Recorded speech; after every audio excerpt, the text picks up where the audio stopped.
متصدعا من خشية الله وتلك الأمثال نضربها للناس لعلهم يتفكرون صدق الله العظيم. قال النبي صلى الله عليه وسلم اقرأ وارتقي ورتل كما كنت ترتل في الدنيا فإن منزلك عند آخر آية تقرأها أو كما قال عليه الصلاة والسلام. الحمدللہ یہ جامعہ حاضہ مدرسہ عربیہ فیضان القرآن میں میری گاہے بگاہے حاضری ہوتی رہتی ہے. ایسے موقع پر میں سب سے پہلے من لم یشکر الناس لم یشکر اللہ کے تحت اس جامعہ میں روح رواں حافظ وقاری پرویز فلاحی صاحب دامت فیض اور اسی طرح اس جامعہ کے جتنے ہم نوا ہیں، جتنے یہاں اساتذہ ہیں، اور خصوصاً ہمارے محترم نظام صاحب، میں تمام کے دل کا تھا گہرائیوں سے ممنون اور مشکور ہوں اور دعا گو ہوں کہ اللہ سبحانہ و تعالی اس جامعہ میں عروج عطا فرمائے. الحمدللہ طلباء دور دور سے آتے ہیں اور قرآن تو پڑھتے ہیں، یعنی پڑھتے رہتے ہیں اسی طرح، لیکن جو ان کا پڑھنے کا انداز، ان کا ڈھنگ، طریقہ، روکنے کا جو رموز و اوقاف ہے، وہ یہاں اس مدرسے کے اندر چاہے کم بچے ہو لیکن وہ ادائیگی بہت اچھی لگتی ہے. اور جب میں اپنے مدرسے سے 2023 میں 26واں کل ہند مسابقہ میں ایک بچے کو لے کے گیا تھا، تو وہاں جو بچے آئے تھے پورے ہندوستان سے بچے آئے تھے. ان کا جو پڑھنے کا انداز، جو ابھی بچہ تھا اسلم، قاری اسلم صاحب، یہی انداز وہ لوگ بچے پڑھتے ہیں. اور جب حکم ہوتے ہیں تو وہ بہت متاثر ہوتے ہیں، تو اس کو وہ چاہتے ہیں کہ میں کس کو نمبر دوں. تو یہ انداز، مسابقے کے انداز اور جو یہاں کی جو چیزیں ہیں یہ بہت ضروری ہے. اور خصوصاً یہ قاری صاحب کی محنت کہہ لیجیے کہ اللہ نے اسے نوازا ہے، ان سے دین کی خدمت لے رہے ہیں. عزیز طلباء، آج کا جو یہ پروگرام بہت ہی پرمسرت پروگرام اور بہت ہی قابل پروگرام ہے. الحمدللہ آج آپ ہی کے ساتھیوں میں سے دو ایسے بچے، ننھے بچے، جو آج کا دھولا ہے، نہ داڑھی کا کچھ وہ ہے، لیکن الحمدللہ پورے قرآن کو سورہ فاتحہ سے سورہ ناس تک اپنے سینے کے اندر ازبر محفوظ کر کے آپ کے سامنے مدرسے والوں نے، اس جامعہ کے محتمین نے آپ حضرات کے سامنے ان کی گلپوشی کر کے ان کی حوصلہ افزائی کی. میں دعا کروں کہ اللہ سبحانہ و تعالیٰ ان دونوں طالب علم کو جید حافظ قرآن کے ساتھ عالم دین بنائے. ہم اور آپ جانتے ہیں کہ میں نے ابھی قرآن کی ایک آیت پڑھی، اسے قبل مدرسہ فرقان العلوم میں مدرسہ سنتوش نگر میں، وہاں بھی ایک بچہ حافظ بنا تھا، تو میری حاضری ہوئی تھی وہاں، تو وہاں دو تین اور بھی آئے تھے علماء.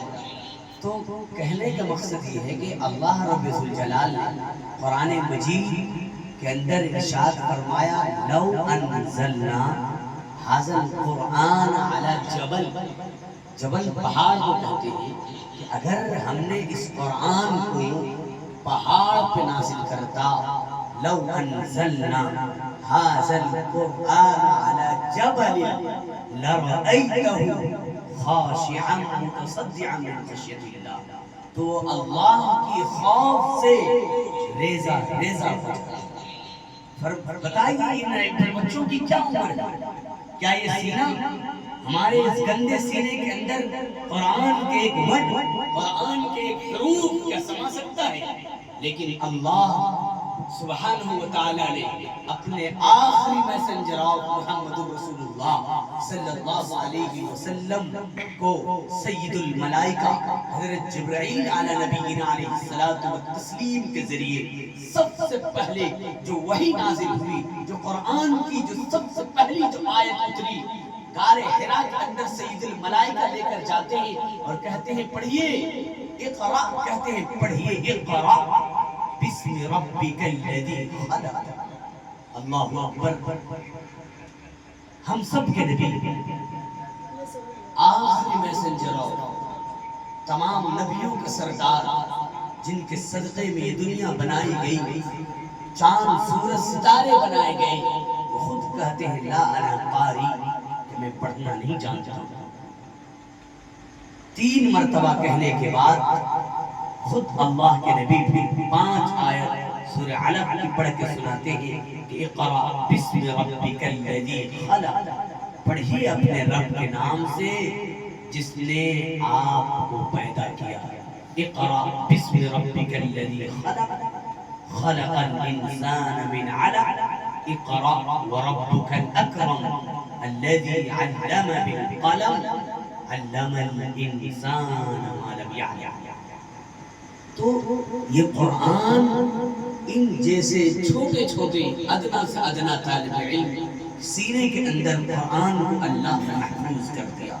اب ان کا مقام اور مرتبہ دنیا کے جتنے پاور ہاؤس ہیں، بڑے سے بڑے وکیل، بڑے سے بڑی ڈگری رکھنے والے، بڑے سے بڑے انجینئر، لاکھوں اور کروڑوں اور اربوں اپنے جیب میں پیسے لے کر گھومنے والے، ان کے سامنے زیرو کے برابر نہیں ہے. کیوں؟ خود اللہ رب ذوالجلال کل قیامت کے دن حافظ قرآن سے کہا جائے گا کہ قرآن پڑھتا جا، اقرأ وارتقی ورتل کما کنت ترتل فی الدنیا فإن منزلك عند آخر آیت تقرؤها. یہ قرآن پڑھتا جا اور جنت کے درجوں پر چڑھتا جا اور ٹھہر ٹھہر کر پڑھ، جیسا کہ دنیا میں ٹھہر ٹھہر کر پڑھا کرتا تھا. بس تیرا مقام اور ٹھکانہ وہی ہوگا جہاں آخری آیت پر پہنچے. بتائیے کوئی لائر کو، کوئی کسی ڈاکٹر کو، کسی انجینئر کو یہ مقام ملے گا؟ کبھی نہیں. نہ اعلان کیا گیا اس کے بارے میں کوئی حدیث، نہ قرآن، نہ دلیل، نہ حدیث قطعی سے ثابت ہے، نہ نص حدیث سے ثابت ہے، کہیں سے ثابت نہیں ہے. لیکن یہ بچے جو آپ کے سامنے دولے بنے بیٹھے ہیں، ان کے بارے میں قرآن کہتا ہے، حدیث کہتی ہے کہ یہ جو بچے ہیں، ابھی شاعر صاحب بہترین نظامت ماشاءاللہ روز بروز نکھر کر سامنے آنے والے، خود ابھی ان کے فضیلت بیان کر رہے تھے کہ یہ حافظ قرآن سے کہا جائے گا کہ خود تو یہ جنت میں جائیں گے، پھر 10 جہنمی جن کے لیے جہنم واجب ہو چکی ہوگی، یہ حافظ قرآن سفارش کریں گے اور پھر اس 10 جہنمیوں کو وہاں سے نکال کر جنت میں داخل کر دیا جائے گا. عزیزان گرامی، تھوڑا اور آگے بڑھیے. عزیز طلبہ، ہم اور آپ جانتے ہیں کہ ہمارے سامنے ادھر پیچھے 2 بڑے ہاسپٹلز، اویسی اور اسرا ہاسپٹل ہے، اور اسی طرح اپولو ہاسپٹل ہے. آپ وہاں جائیے اور جانے کے بعد اس ہاسپٹل کے سب سے مہان ڈاکٹر، سب سے اسپیشلسٹ ڈاکٹر کے پاس جائیے اور ان کو پوچھئے کہ آپ نے یہ سرجری کی جو مہان ڈاکٹر ہیں، آپ نے اس کے سلیبس کہاں سے پڑھی؟ آپ نے اس کے یہ جو سرجری کرنے کی جو کتابیں آپ نے کہاں پڑھی؟ وہ بتائیں گے کہ میں نے ان کتابوں کو امریکہ، دبئی، لندن، میں نے یہ ڈگری حاصل کی، آسٹریلیا سے حاصل کی ہے. پھر آپ ان کو پوچھئے کہ آپ کے سلیبس میں اس سرجری کے اندر جتنی کتابیں پڑھائی جاتی ہیں، اس کے اندر جو سب سے ہارڈ کتاب ہے اور سب سے جو زبردست کتاب ہے، اس کے اندر اس سلیبس میں صرف آپ 1 صفحہ شروع کے یا بیچ کے یا ابتدا کے سنا دیجئے، تو وہ سنانے سے قاصر ہو جائیں گے اور یہ کہیں گے کہ مجھے وہ سلیبس، وہ سبجیکٹ، وہ پارٹ اس کتاب کے مجھے یاد نہیں. لیکن آپ آئیے فیضان القرآن میرے حاضر ہوئے، یہاں آ جائے کہ 2 بچے حافظ قرآن بنے بیٹھے.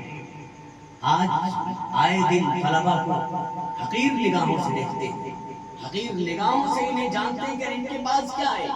آئیے مدرسہ فیضان القرآن اور ان طلبہ سے آئیے اور پوچھیں کہ آج حافظ قرآن ہیں آپ؟ بتائیں گے جی میں حافظ قرآن ہوں. آپ ان سے پوچھیں گے کہ پارے 30 سے پہلے کون سے پارہ ہے؟ وہ بتائیں گے آپ کو 29واں پارہ ہے. 29ویں پارے کی سب سے آخری سورت کون سی ہے؟ وہ بتائیں گے سورہ مرسلات ہے. پھر آپ پوچھیں گے کہ سورہ مرسلات کی آخری آیت پڑھ کے بتائیے. الحمدللہ یہ بچے اٹھیں گے اعوذ باللہ اور بسم اللہ پڑھ کے فَبِأَيِّ حَدِيثٍ بَعْدَهُ يُؤْمِنُونَ پڑھ کر آپ کو لاجواب کر دیں گے. پھر آپ پوچھیں گے کہ پڑھیے سورہ یوسف پڑھ کر کے سنائیے، یا کوئی بھی الف لام سے لے کر والناس تک یہ ادنا طالب علم چھوٹے چھوٹے بچے آپ کو یہ بتائیں گے کہ میں نے یہ سلیبس کے اندر میں نے اپنے استاذ قاری پرویز فلاحی صاحب سے یہ پڑھی ہے. آپ کہاں سے پوچھتے مجھے پوچھیے. پھر وہ یکے بعد دیگرے اس لائر کو، اس ڈاکٹر کو، اس بڑے سے بڑے انجینئر اور مہان کو وہ لاجواب کر دیں گے. اس لیے شاعر نے کہا کہ میں قاری صاحب کی نظر کر رہا ہوں یہ شعر اور نظام صاحب کے کہ جو عظمت رسول پہ قربان ہو گیا، جو عظمت رسول پہ قربان ہو گیا، مرنے کے بعد خلد کا مہمان ہو گیا. خلد جنت کو کہتے ہیں کہ مرنے کے بعد خلد کا مہمان ہو گیا. اور اللہ کی رحمتوں نے اسے گود میں لیا، اور اللہ کی رحمتوں نے اسے گود میں لیا. فرزند جس کا حافظ قرآن ہو گیا، فرزند جس کا حافظ قرآن ہو گیا. اور اسی حافظ قرآن کی برکت ہم سب جامعہ کے تمام نگراں، تمام اساتذہ، تمام حاضرین نے محفل سجائی.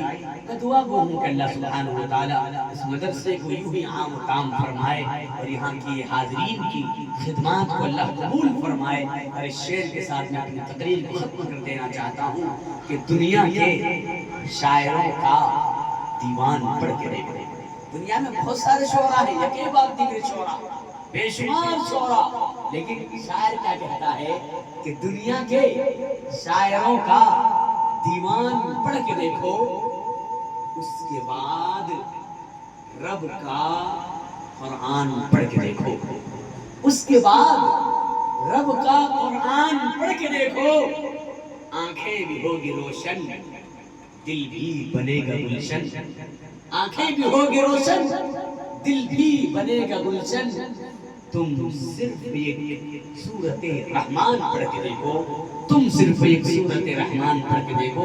میں ایک مرتبہ اپنی دل کی امین گہرائیوں سے میں اس جامعہ کے روح رواں حافظ قاری پرویز فلاحی صاحب کو مبارکباد پیش کرتا ہوں، اور تمام اساتذہ، تمام کارکنان اور ہمارے نظام صاحب کو میں مبارکباد پیش کرتا ہوں کہ اللہ سبحانہ و تعالیٰ آپ کی خدمات کو قبول فرمائے، اور آپ کے لیے اور تمام والدین کے لیے یہ نجات کا ذریعہ عطا فرمائے، اور طلباء کو خوب محنت کر کے یہی انداز سے ہمیں پڑھنے کی توفیق عطا فرمائے.